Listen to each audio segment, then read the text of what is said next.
Hey, this is JP with Central Idaho Mountain Weather. It's April 30th, 2025. Looking at Hayburn Peak from yesterday up in the Sawtooth. Picked up a couple inches of snow that quickly was melting into that old crust. And if you're still enjoying this broadcast, you have to do a one-time donation, or even better, sign up for that monthly sustaining membership. Today we're looking at lots of, well, not lots, but some rolling into the valley floors, low hanging clouds throughout the day, and then some isolated rain showers, maybe a crack of thunder in the afternoon. The HRRR says that, but not the NAM model. And the valleys are going to be again a little bit warmer in the upper 50s and then approaching the 60s, mid 60s by tomorrow with mostly sunny skies as we get some nice upper level ridge overhead, bringing in some good weather for Thursday and Friday before we have a weekend storm coming. So I was out skiing.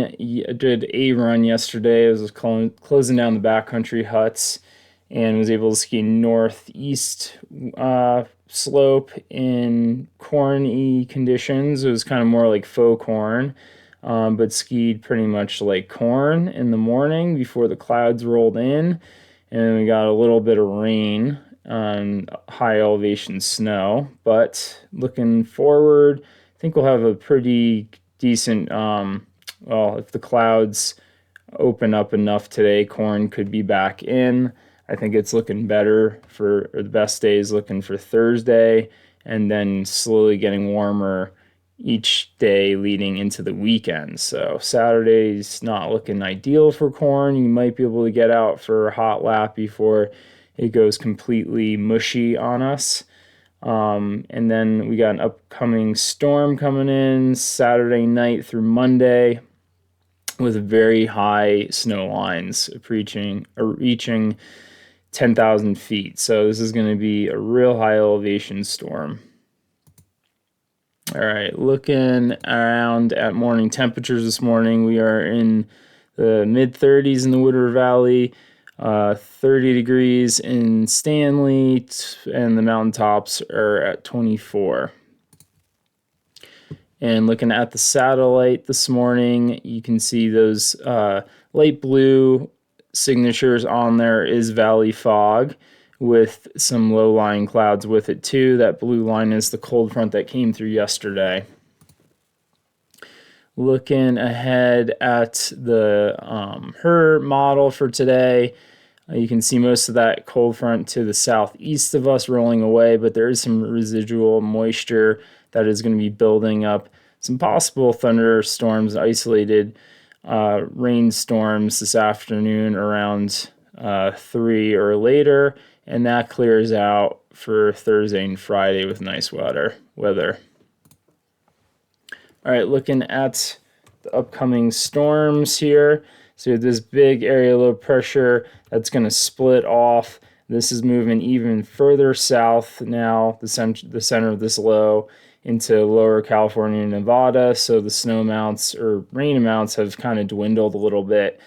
I think what the difference is now that the snow level has gotten even higher because the low is further south. It's going to be bringing in much warmer weather, so it's going to be harder to keep that snow line lower elevation. And that low, let me step back here for a second. Because of that low detached from the rest of the jet stream, it's going to hang out here for a few days, just bringing in bands of different moisture to our area.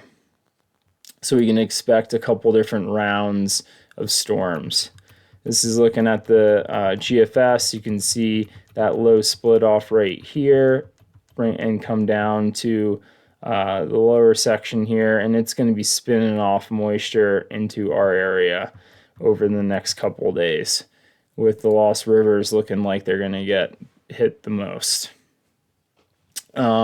This is looking at how much water we'll be receiving. So in the Wood River Valley, you could see maybe up to a ½ inch of water. Up in the Sawtooth, looking at 3/4 of an inch. Around the Pioneer Mountains, looking at This is, let me play this a little further to the end of the storm. All right, so looking like 0.6 of an inch in the Woodward Valley. Pioneers and Boulders are going to be picking up over an inch of water.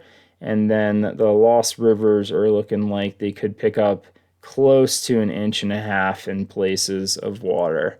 So the higher the elevation, the more rain. The higher you get up there above 10,000 feet, it will change over to snow. So now looking at the same interpretation for snowfall, you can see a lot less color on the map, very isolated to our tallest peaks in Idaho. So we got the Pioneers receiving up to 5 inches, some of the Boulder Crests a few inches, and then the Lost Rivers 6 to maybe 8 inches in some specific spots by the end of the storm on Tuesday. All right, and just breaking it down a little bit more for you. Rain all in the valley here for Haley, picking up close to 0.6 of an inch. Tracking a little bit higher up to Galena Summit, still all rain with maybe 1/2 inch rain or 1/2 inch of water. And then this is looking at Titus. You can start to see towards the end of the storm, the second wave that's going to come through on Sunday. We might have that snow line drop to 9,700 feet. So we might start seeing snow further up north, but really not too much. And then for Donaldson Peak, this is where you're going to see quite a difference where it's all snow up in the higher 12,000 foot range. We're going to have a round on Sunday morning and then again Monday morning with a little snow in between, and looking like that could pick up around 7 inches. There is going to be some thunderstorms with this too, so be on the lookout for that if you're up in the mountains. And looking at the long range forecast, we are above normal for temperatures and slightly above for precip, which is good. And then again, looking at the second week of April, warmer temperatures with another chance of above normal precip, which is also good. Keep repeating myself. And then it gets really warm for the end of May with equal chances of precip. So current conditions out there for you.